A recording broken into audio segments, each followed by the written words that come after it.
Bismillahirrahmanirrahim. Assalamualaikum warahmatullahi wabarakatuh. Kami dari kelompok 5. Perkenalkan, nama saya Ayana Nurasifa Alusni. Perkenalkan, nama saya Rizda Lalila Purnama. Perkenalkan, nama saya Pani Indriani. Perkenalkan, nama saya Del Apriliana. Perkenalkan, nama saya Hari Ramdhani. Diasumsikan bahwa kami merupakan manajer di perusahaan PT Anugrah Persada. PT Anugrah Persada adalah industri yang bergerak di bidang produksi packaging di kawasan Jawa Barat. PT Anugrah Persada merupakan perusahaan besar yang menjunjung kualitas dan memiliki banyak customer dari berbagai kota di Indonesia. Nah, di sini kita akan membahas masalah-masalah yang ada di perusahaan kita. Salah satunya, sering terjadi kesalahan produksi dan baru diketahui pada saat barang dikirim. Hal ini menyebabkan perusahaan mengalami kerugian. Nah, mungkin rekan-rekan dapat memberikan pendapat dan solusi untuk mengatasi masalah-masalah ini yang ada di perusahaan kita. Silahkan. Asih rekan Aina, mungkin menurut saya ketika terjadi kesalahan produk, sebaiknya produk tersebut melakukan penanggulangan gitu, menjadi produk jadi agar bisa dijual kembali gitu. Itu kan salah satu mungkin untuk meminimalisir kerugian kita gitu.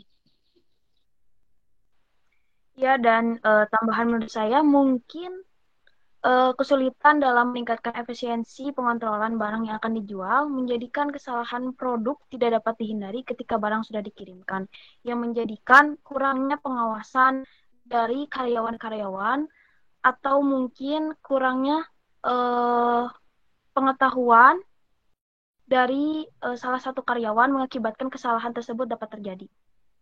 Iya, betul. Ya, setuju juga sih. Karena mereka harus memastikan semuanya berjalan dengan baik, supaya tidak ada kerusakan yang membuat proses produksi terganggu. Nah, pendapat saya ini adanya pembuatan regu untuk membuat tim controlling pada saat pembuatan atau pengiriman barang, sehingga barang tidak ada kesalahan untuk siap dikirim. Ya, setuju tuh rekan Aina pendapatnya. Setuju banget, sebaiknya sebelum melakukan kegiatan diadakan briefing untuk bagian QC agar tidak terjadi kecacatan pada barang yang akan dikirim. Untuk permasalahan yang kedua yaitu sering terjadinya pemborosan bahan baku. Nah, ini juga masih berkaitan dengan masalah yang pertama, kesalahan pengiriman barang atau kesalahan produksi mengakibatkan pemborosan itu dapat terjadi. Sehingga bahan baku itu karena akibat controllingnya yang tidak maksimal, pemborosan bahan baku juga karena kesulitan dalam memprediksi permintaan produk yang menjadikan pembuatan bahan baku dalam jumlah yang banyak, akibat tidak sesuai dengan keinginan. Hal ini mengakibatkan persediaan dalam suatu perusahaan berlimpah dan mengalami kerugian, serta adanya pengeluaran kas yang dikeluarkan oleh suatu perusahaan yang menyebabkan lebih kerugiannya lebih besar. Dari yang sudah dibahas tadi mengenai adanya tim controlling pada saat pembuatan produk, maka akan meminimalisir juga pemborosan bahan baku. Ya, betul ya.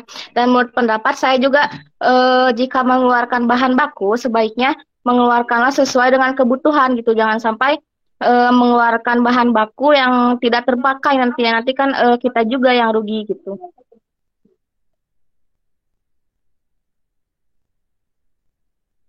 Bagaimana menurut rekan Hari? Ya, menurut saya sih bisa juga dengan penerapan lean manufacturing. Penerapan ini dapat menghemat biaya produksi, pengurangan cacat produksi sehingga kualitas meningkat, dan mengurangi pemborosan saat produksi. Gimana nih yang lain? Setuju. Nah, pendapatnya bisa diterapkan ketika perusahaan mengalami kerugian yang sangat besar. Ya, menurut pendapat saya, seharusnya metode order ceiling bisa diterapkan di PT tersebut agar dapat mengendalikan bahan baku dengan cara melakukan review secara periodik. Misalnya 1 bulan sekali atau 3 bulan sekali agar menjadi lebih efisien. Nah, ya boleh tuh pendapat dari rekan-rekan Dela dan rekan-rekan yang lain juga. Nah, mungkin untuk selanjutnya, masalah yang kita sudah bahas tadi dan kendala-kendala kita, mungkin masalah utamanya yaitu dari atasan kita sendiri, atasan kita yang kurang kooperatif dengan kita gitu. Karena mungkin dia juga jarang ada di kantor gitu, dia juga kurangnya adanya controlling, dan dia juga kurangnya perhatian terhadap kita sebagai karyawannya gitu. Mungkin ada pendapat dan solusi dari rekan-rekan sekalian. Menurut saya sih karyawan meminta atasan untuk memilih solusi apa yang paling baik untuk dilakukan supaya tidak terjadi kesalahpahaman. Gimana kalau yang lain? Ya, bisa saja dengan cara menyiapkan beberapa pilihan solusi sebelum menyampaikan sebuah permasalahan kepada atasan tersebut. Minta beliau memilih solusi apa yang paling baik untuk dijadikan lebih baik lagi. Ya, boleh itu. Sedikit tambahan juga dari saya, bisa saja dengan memberi masukan terhadap atasan selain meningkatkan controlling, kinerja terhadap karyawan pun perlu diperhatikan lebih ekstra lagi, sehingga tidak terjadi permasalahan lain yang dapat menurunkan kualitas perusahaan dan meminimalisir kerugian yang terjadi. Nah, untuk menanggulangi masalah ini karena atasan yang kurang kooperatif terhadap kinerjanya, jadi kita sebagai manajer, walaupun atasan kita ada di luar atau di mana, kita bisa melakukan perundingan atau musyawarah dengan manajer lain sehingga kita bisa mengatasi sebuah masalah yang dihadapi oleh perusahaan kita.